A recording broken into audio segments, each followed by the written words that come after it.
Hey guys, welcome to this video. In this video, I'm going to solve a problem.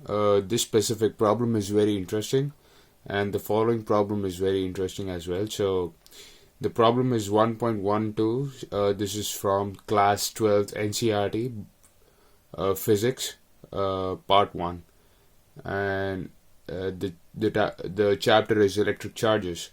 So, the problem is as follows. Two insulated charged copper spheres A and B have their centers separated by a distance 50 centimeters. What is the mutual force of electrostatic repulsion if the charge on each is 6.5 times 10 raised to the minus 7 coulombs? The radii of A and B are negligible compared to the distance of separation. So, which means that both the copper spheres can be actually neglected as can be actually assumed to be as point charges. So this situation actually becomes like this, and this is 50 centimeters.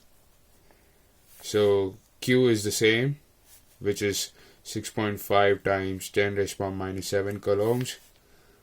Same here.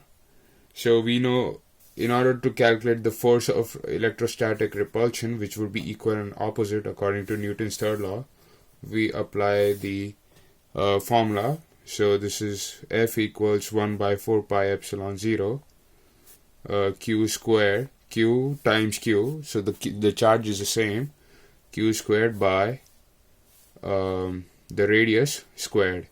Now there is nothing very interesting about this question,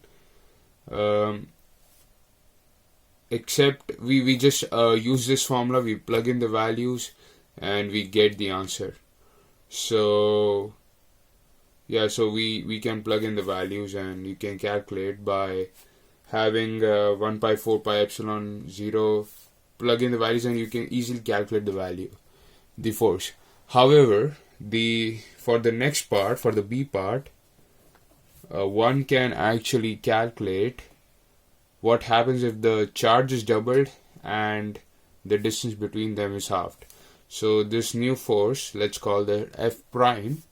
F prime would become 1 by 4 pi epsilon 0. So the charge is doubled. Now the Q becomes 2Q. And so this 2Q times 2Q. And the radius is actually halved.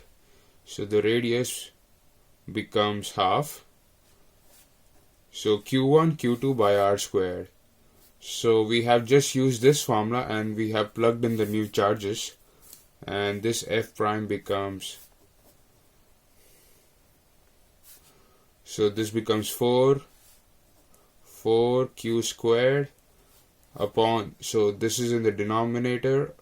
So this goes in the numerator and this becomes 4 R squared, which means that F prime becomes 4 times 4 is 16, 16 times that of the normal value of F, which was in the A part. Now, for 1.13, let's analyze. This is a very interesting question, because this is a follow-up of 1.12. So suppose the spheres A and B in exercise 1.12 have identical sizes. So spheres 1 and 2 have identical sizes. A third sphere of the same size, so a third sphere is brought, so both have charges Q, and they're separated by a distance of R, which is 50 centimeters. So now a third sphere is brought in contact with the first, then brought in contact with the second, and finally removed from both. So first we have a third sphere.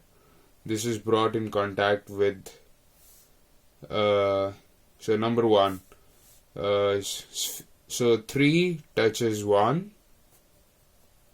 So sphere 3 touches sphere 1, and then after that 3 touches 2. So what happens if 3 touches 1? Since both are identical and have the same radius, what's going to happen is when 3 touches 1, for sphere 1, we call S1 as sphere 1, so the charge becomes Q by 2. And similarly, the sphere 3, which is S3, the charge on that also becomes Q by 2. Why?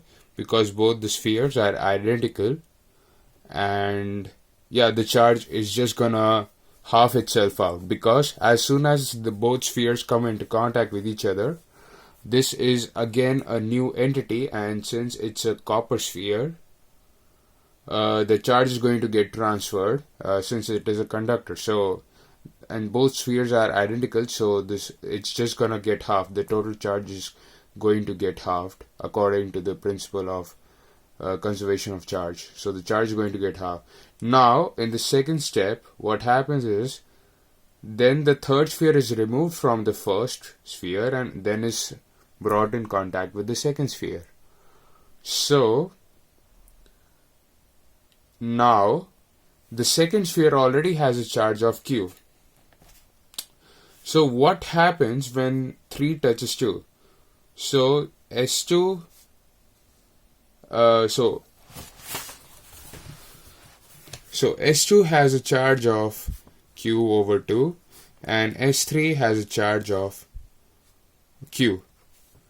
When both spheres are brought in contact, this is again now one entity, which means that the charges get transferred uniformly with each other. So whatever the total charge was, this gets then halved. So the total charge now would be Q total for 2 and 3 would be Q plus Q over 2. And this gets halved if we separate them. So then 2 and 3 get separated. So the Q total the Q total becomes half. So this would be the new charge on each of the sphere. So this would be S2 and this would also be S3. So what is Q total over 2? So this is nothing. So S2 equals S3 equals half of Q plus Q by 2. So this is equal to 3Q over 4. So this is S2, which is equal to S3. So this is the new charge. Now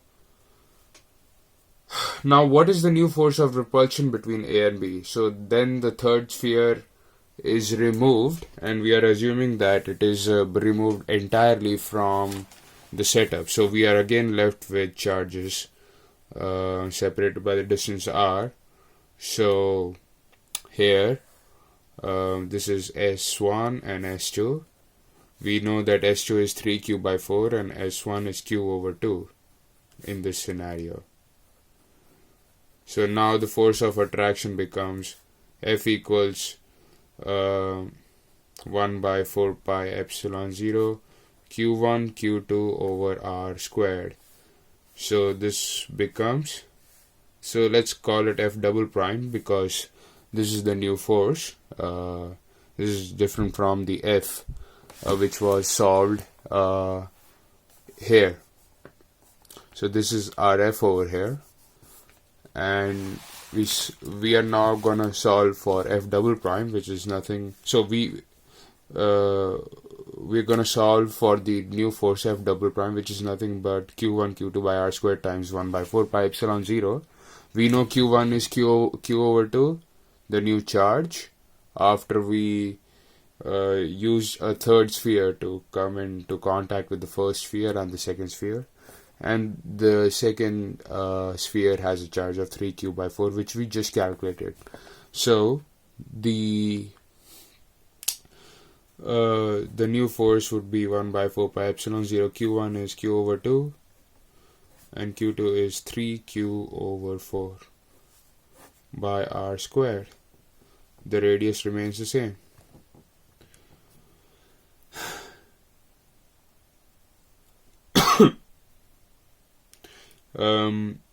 Yes, so what is the new force of repulsion? This becomes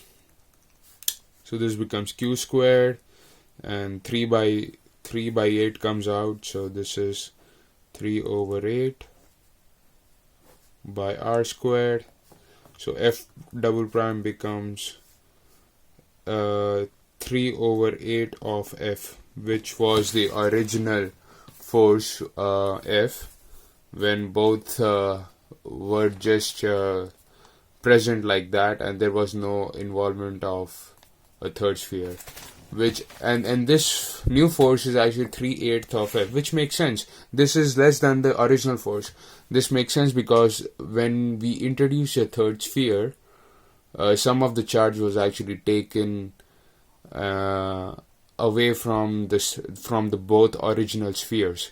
So the new force would be less, simply because the electrostatic charge on both the spheres is less. I hope you guys I hope you guys enjoyed this video. Yeah, leave a like, comment, and subscribe. And if you have any questions, please leave them down in the comment box. Thank you.